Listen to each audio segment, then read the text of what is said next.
তিস্তার ন্যায্য হিস্সা ভারতের কাছ থেকে বুঝে পেতে বছরের পর বছর জল ঘোলা হয়েছে অনেক। দুই দেশের সরকার আসে, সরকার যায়, তবু মেলেনি কোনো ফল।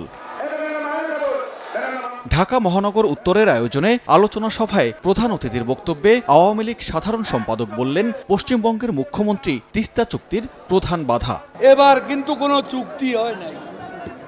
মির্জা ফখরুল সমঝোতা স্মারক আর চুক্তি এ দুটা কি এক? তিস্তা সহ অভিন্ন নদীর পানি নিয়ে আলোচনা অনেক দূর অগ্রগতি সাধন করেছে। তিস্তার পানি মূল সমস্যা হচ্ছে পশ্চিমবঙ্গে মমতা ব্যানার্জির সরকার। এ সময় দলের সাধারণ সম্পাদক তার বক্তব্যে বিএনপির মধ্যে অবিশ্বাস ও ভাঙনের ইঙ্গিত দিয়ে বলেন, সরকার বিরোধী আন্দোলনে ব্যর্থ বিএনপি।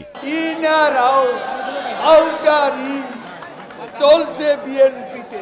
আওয়ামী লীগের বিরুদ্ধে আন্দোলন করবে কখন? তারা নিজেরা নিজেদেরকে বিশ্বাস করে না। এখন জন্ম সনদ দিয়ে খোলো বিকাশ স্টুডেন্ট অ্যাকাউন্ট। নিজের বিকাশ নিজে কর।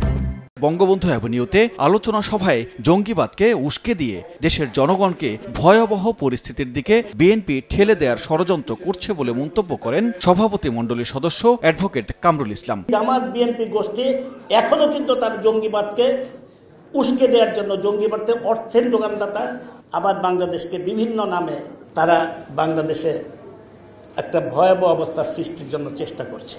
পাকিস্তানি কায়দায় বিএনপি ভারতের বিরুদ্ধে দেশের মানুষের মন বিষিয়ে তুলছে বলেও মন্তব্য করেন কামরুল ইসলাম। সমস্ত মিথ্যা ষড়যন্ত্রমূলক গুজব ছড়াচ্ছে ভারতের বিরুদ্ধে। সানবীর রূপল, সময় সংবাদ, ঢাকা।